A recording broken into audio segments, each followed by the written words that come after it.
একবার স্ত্রী সবাস করার পর ফ্রেশ না হয়ে আবার মিলিত হলে কি গুনাহ হবে? যদি শ্বশুর শাশুড়ির সাথে বনিবনা না হয় তাহলে আলাদা থাকলে কি গুনাহ হবে? নারীরা উচ্চ আওয়াজে কোরআন তেলাওয়াত করতে পারবেন কি না?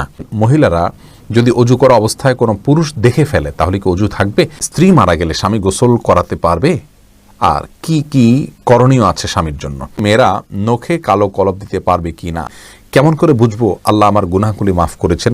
মাঝে মাঝে প্রস্রাবের পর পিচ্ছিল তরল জাতীয় কিছু গেলে কি শরীর বা কাপড় নাপাক হবে? মেয়েদের কি পশু পাখি জবাই করা জায়েজ আছে? হাতে তালি দেওয়া কি জায়েজ আছে? অনেকে বলে হারাম। এটা ইসলামের বিধান কি? বাচ্চাদের পেশাবের ফোঁটা মেঝেতে পড়লে যদি তা নিজে নিজে শুকিয়ে যায় তবে কি তাদের নামাজ পড়া যাবে? বাজনা ছাড়া নুপুর পড়া যাবে কি না? কাজা নামাজ কিভাবে আদায় করব?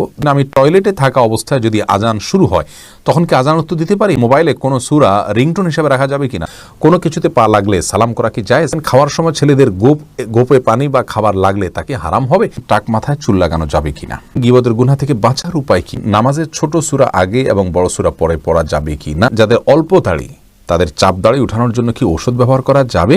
প্রিয় দর্শক, আজ দেরি না করি চলি আমরা প্রশ্ন উত্তর দেওয়ার পর্বে। ভাই রাশেদুল ইসলাম রুবেল, আপনি জানতে চেয়েছেন টাক মাথায় চুল লাগানো যাবে কিনা, এ ব্যাপারে ইসলামের কোনো বিধিনিষেধ আছে কিনা? ভাই রাশেদ, টাক মাথায় আলগা চুল লাগানোর ব্যাপারটি একজন স্বাভাবিক অবস্থায় একজন মানুষের জন্য জায়েজ নাই, কারণ আল্লাহ রাব্বুল আলামিন বলেছেন লা তাবদীলা লিখালকিল্লাহ, আল্লাহর সৃষ্টিতে কোনো প্রকার পরিবর্তন করা চলে না। এখন কারো চুল পড়ে গেছে, তিনি আলগা চুল লাগিয়েছেন, এটা এক ধরনের প্রতারণার মতো। যেমনিভাবে চুল সাদা হয়ে গেলে সেটাকে কালো করার যে একটা প্রবণতা, নিজের বয়স লুকানোর চেষ্টা, অথবা বয়স ছাড়াও অনেক সময় সাদা হয়ে থাকে, তো এই যে নিজের অবস্থার পরিবর্তন করার চেষ্টা, এই জিনিসটাকে ইসলাম ভালোভাবে দেখে না। অতএব এটাকে স্বাভাবিকভাবে রেখে দেওয়াটাই উচিত, এবং এখানে কোনো প্রকার লুকোচুরি করা এটা অনুচিত এবং অসুন্দর। মহিবুর রহমান প্রান্ত, আপনি জানতে চেয়েছেন নামাজের ছোট সূরা আগে এবং বড় সূরা পরে পড়া যাবে কি না? ভাই মহিবুর রহমান প্রান্ত, এভাবে নামাজ পড়লে নামাজ হয়ে যাবে। যেমন সূরা ফাতিহা পাঠ করার পর আপনি সূরা কাউসার পাঠ করলেন, এরপরে সূরায় আপনি ফালাক পাঠ করলেন, অথবা শুরুতে আপনি সূরা ইখলাস পাঠ করলেন, এরপরে সূরা ওয়াইলুল লিকুল্লি পড়লেন, তাহলে সেক্ষেত্রে প্রথম রাকাতে ছোট সূরা, বড় রাকাতে বড় সূরা পড়লেন। এভাবে নামাজ পড়লে নামাজ হয়ে যাবে, টেনশনের কোনো কারণ নেই। তবে এইভাবে নামাজ পড়লে নামাজটা সুন্দর হলো না, এটা যথার্থ হলো না, সুন্নাহসম্মত উপায় হলো না। সুন্নাহ হলো প্রথম রাকাত অপেক্ষা দ্বিতীয় রাকাত একটু ছোট হবে, এবং এভাবে আপনার এই পদ্ধতিতে আমাদেরকে সালাত আদায় করতে হবে, এটা হলো সুন্নাহ।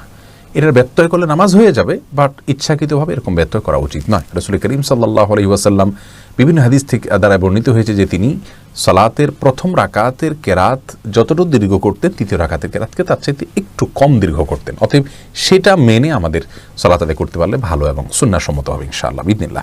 আমরা নিশ্চয়ই চাইব আমাদের সালাতটা সুন্দর হোক। আল্লাহ তাআলা কোরআনে বলেছেন সালাতকে কায়েম করতে, অর্থাৎ যথাযথভাবে সুন্দরভাবে করতে। যার সালাত যত সুন্দর তার ঈমান, তার তাকওয়া তত সুন্দর। অতএব সুন্নাহসম্মতভাবে করার চেষ্টা করব, ইনশাআল্লাহ ব্যতিক্রম হলে নামাজ হয়ে যাবে। সাইদ জায়েদ, জোনায়েদ, আপনি জানতে চেয়েছেন যাদের অল্প দাড়ি তাদের চাপ দাড়ি উঠানোর জন্য কি ঔষধ ব্যবহার করা যাবে? ভাই সাইদ জোনায়েদ, ঔষধ ব্যবহার করে দাড়ি উঠানো এটা যদি স্বাস্থ্যের জন্য ক্ষতিকর হয়, ক্ষতিকর হওয়ার কথা স্বাভাবিকভাবে, যদি ক্ষতিকর হয় তাহলে কিন্তু এটা করা জায়েজ নাই। আল্লাহ রাব্বুল আলামিন বলেছেন ওয়ালা তালকু বিআইদিকুম ইলা তাহলুকা, তোমরা নিজেদেরকে ধ্বংসের দিকে, ক্ষতির দিকে ঠেলে দিও না। অতএব এমন কোনো ঔষধ ব্যবহার করা যাবে না যে ঔষধ ব্যবহার করলে আমাদের ক্ষতি হতে পারে। আর যদি কোনো প্রকার ক্ষতি না হয় তাহলে সেক্ষেত্রে দাড়ি গজানোর জন্য তিনি যদি কোনো মেডিসিন ইউজ করতে পারেন, কোনো অসুবিধা নেই। তবে মনে রাখা উচিত আল্লাহ রাব্বুল আলামিন তাকে যেভাবে সৃষ্টি করেছেন সেটার উপরে সন্তুষ্ট থাকা, এটার মধ্যেই কল্যাণ নিহিত আছে। চাপদাড়ি বা গালভর্তি দাড়ি হলে অনেক সুন্দর দেখা যাবে, সন্দেহ নাই, কিন্তু আল্লাহ রাব্বুল আলামিন আমাকে যেভাবে সৃষ্টি করেছেন, আল্লাহর এই ফয়সালায় সন্তুষ্ট হয়ে যাওয়া, এটার ভেতরেও কিন্তু এক ধরনের তৃপ্তি আছে, এর মধ্যে এক ধরনের শান্তি আছে। এই জন্য এই ধরনের পথগুলো অবলম্বন না করা ভালো। কিন্তু যদি স্বাস্থ্যের জন্য ক্ষতিকর কিছু না হয় তাহলে করতে পারেন, কোনো নিষেধাজ্ঞা নেই। তামান্না ইসলাম সেতু, আপনি জানতে চেয়েছেন মেয়েদের কি পশু পাখি জবাই করা জায়েজ আছে? বোন, অবশ্যই জায়েজ আছে। মুরগি, হাঁস, এই জাতীয় পশু পাখি, গরু, এগুলো জবাই করার ক্ষেত্রে অনেক উদাহরণ আমাদের সমাজে আছে। যেমন ভাই বোন দুজন মিলে একসাথে গরু জবাই করতে পারবেন না শেয়ারে। তারপরে আপনার মেয়েরা গরু বা ছাগল বা কোনো পশু জবাই করতে পারবেন না। গোসল ফরজ অবস্থায় গরু ছাগল জবাই করা যাবে না। স্বামী স্ত্রী একজন ধরবেন, একজন জবাই করবেন, এভাবে করা যাবে না। এরকম নানাবিধ কথা আমাদের সমাজে প্রচলিত আছে, এগুলো সবগুলো ভ্রান্ত ধারণা। ছেলেরা যেমন জবাই করতে পারবেন, মেয়েরাও কিন্তু সেভাবে আপনার জবাই করতে পারবেন, কোনো অসুবিধা নেই। জবের যে শর্ত আছে বিসমিল্লাহ আল্লাহু আকবার বলে জবাই করে ফেলবেন। মোহাম্মদুল্লাহ হাবিব আপনি জানতে চেয়েছেন, রেস্টুরেন্টে মুরগি দ্বারায় তৈরি কোনো খাবার গ্রহণের সমস্যা আছে কি, বিশেষ করে ড্রেসিংয়ের ব্যাপারে? দেখুন, রেস্টুরেন্টে মুরগি খেতে পারেন যদি আপনার কোনো হারামের কোনো আলামত না থাকে বা প্রবল কোনো সন্দেহ না হয় যে এখানে হারামের মিশ্রণ আছে।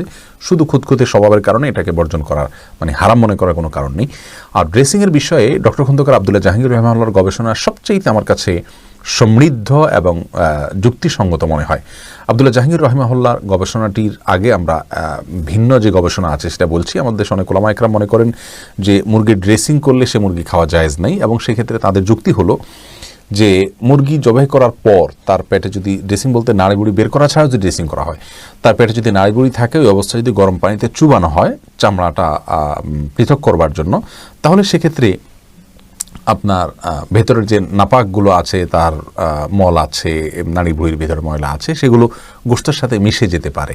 তাহলে নাপাক মিশে গেলে আর খাওয়া যাবে না।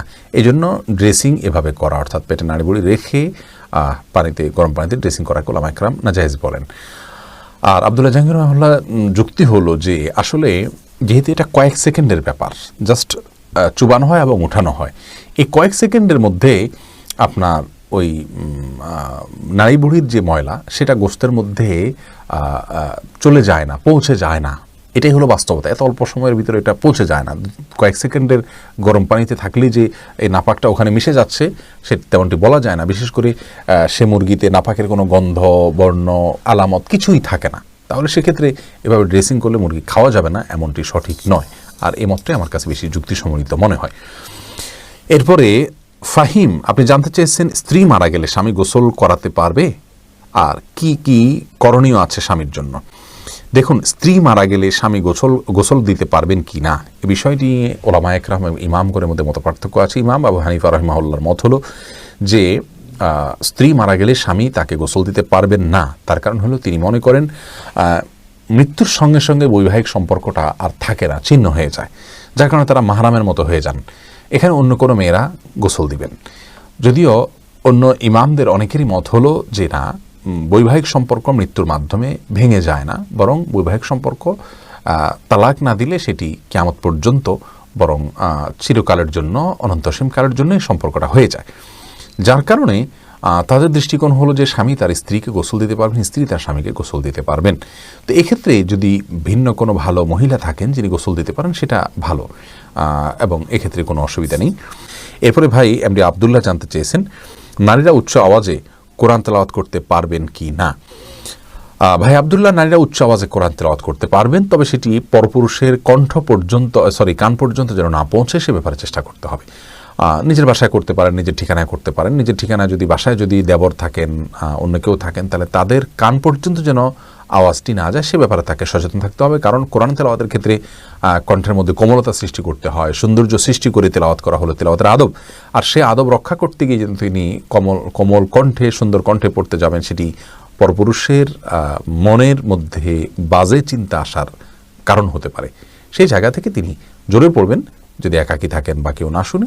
আর যদি কেউ শোনার মতো থাকে তাহলে তার কান পর্যন্ত যেন না যায় সেভাবে তিনি তেলাওয়াত করবেন ইনশাআল্লাহ তাআলা। এরপরে এমডি মনিরুল ইসলাম জানতেছেন, গীবতের গুনাহ থেকে বাঁচার উপায় কি? ভাই মনিরুল ইসলাম, গীবতের গুনাহ অত্যন্ত জঘন্য গুনাহ, বান্দার হক খুবই জঘন্য গুনাহ। আর এটা আমাদের কাছে ঘি ভাতের মতো হয়ে গেছে। সকাল বিকাল দুপুর দিন রাত, বাসায় অফিসে রাস্তায় ঘাটে, পরিচিত অপরিচিত সবার সঙ্গে আমরা অহরহ গীবত করে বেড়াচ্ছি। এটা মহামারী হয়ে গেছে। চোখের গুনাহ আর মুখ দ্বারা গীবতের গুনাহ, এগুলো আমরা সবচেয়ে পরিমাণে বেশি করি। আল্লাহ তাআলা আমাদেরকে হেফাজত করুন। এগুলো থেকে বাঁচার উপায় হলো, যে ব্যক্তির সঙ্গে গেলে গীবত হয় তার সঙ্গ থেকে যথাসম্ভব দূরে থাকার চেষ্টা করা, হয়ে গেলে আল্লাহর কাছে লজ্জিত হয়ে মাপ চাওয়া। যে ব্যক্তির গীবত করে ফেলেছেন তার জন্য দোয়া করবেন, আল্লাহুম্মা গফির লাহু ওয়ারহামহু, নিজের ভাষায় দোয়া করবেন, আল্লাহ তার জন্য আপনি তাকে ক্ষমা করে দিন, তাকে আপনি মাফ করে দিন। অর্থাৎ যার গীবত করে ফেলেছি, আল্লাহ তার প্রতি আমি অবিচার করে ফেলেছি, সেই জায়গা থেকে তার জন্য আপনি ক্ষমা চাইবেন, ইনশাআল্লাহ বিসমিল্লাহ, সেটাই আপনার জন্য যথেষ্ট হবে। এরপরে আফরিন সুলতান জান্নাত আপনি জানতে চেয়েছেন, বাজনা ছাড়া নূপুর পরা যাবে কি না?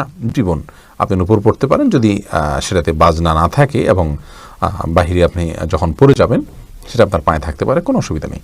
সাহাবা ইকরামের মধ্যে থেকে অনেকে নূপুর পরেছেন, অনেক মহিলা সাহাবীরা নূপুর পরেছেন, এরকমটি হাদিস দ্বারা স্পষ্টভাবে আমরা জানতে পারি। মাহফুজ মুন্না, আপনি জানতে চেয়েছেন খাওয়ার সময় ছেলেদের গোপে পানি বা খাবার লাগলে তাকে হারাম হবে?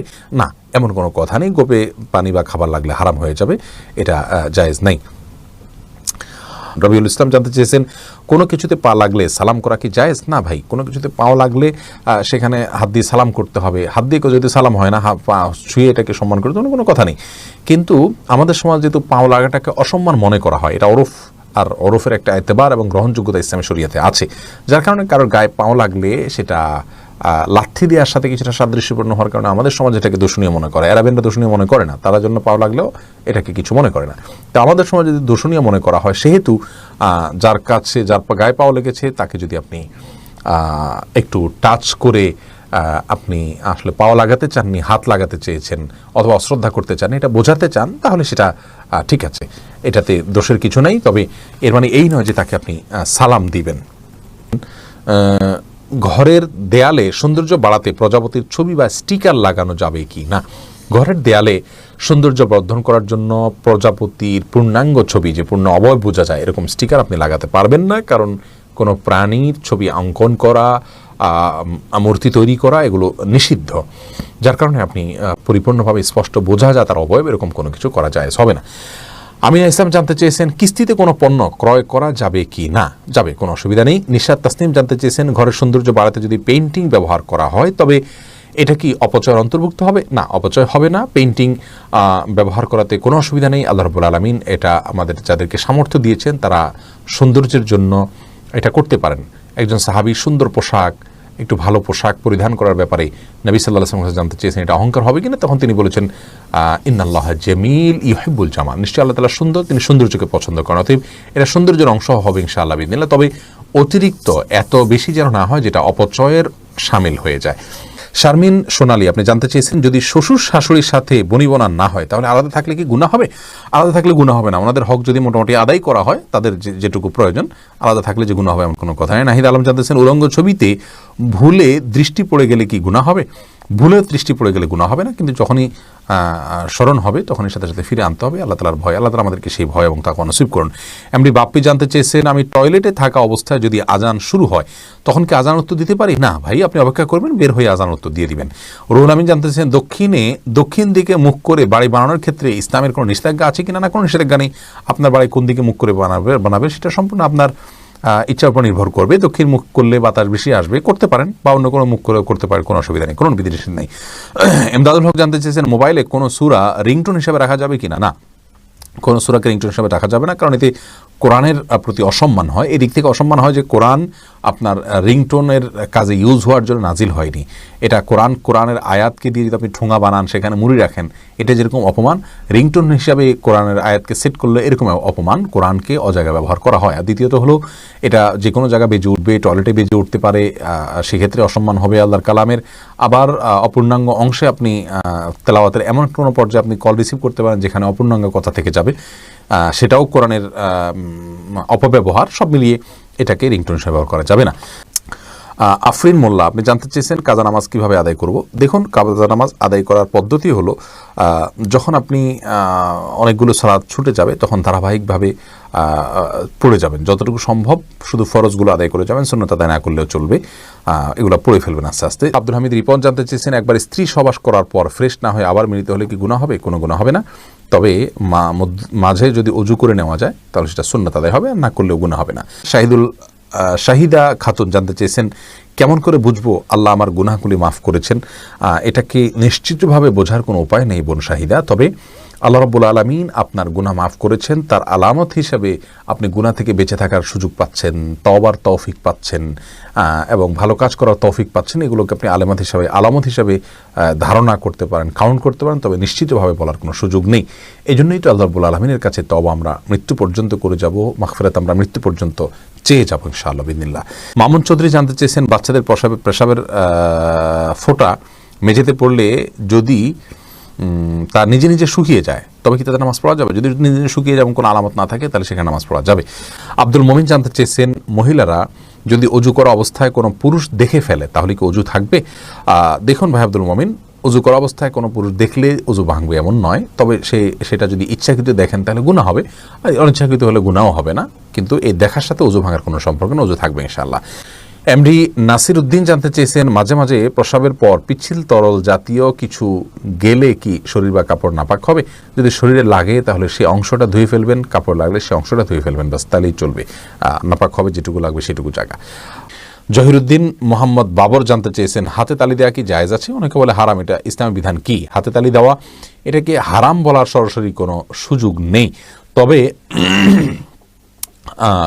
অবাক করা কোনো কিছু, ভালো কিছু দেখলে মুখে সুবহানাল্লাহ বলা, আশ্চর্য হলে সুবহানাল্লাহ বলা, মাশাআল্লাহ বলা, এটা হলো সুন্নাহ, হাতে তালি নয়। কিন্তু যদি কেউ হাতে তালি দেন তাহলে সেক্ষেত্রে হারাম হয়ে যাবে, এটা মোটেও সঠিক নয়। খোকর মিজি জানতে চেয়েছেন, মেয়েরা নখে কালো কলপ দিতে পারবে কি না? নখে যদি কলপ দেন এবং তাতে যদি আলাদা আবরণ পড়ে যায় যেটা খোসার মতো উঠে, তাহলে সেক্ষেত্রে ওইটা দিয়ে উজু করলে উজু হবে না। পিরিয়ড চলাকালীন সময় দিতে পারেন, আবার পিরিয়ড ভালো হওয়ার আগে সেটা তুলে ফেলতে হবে।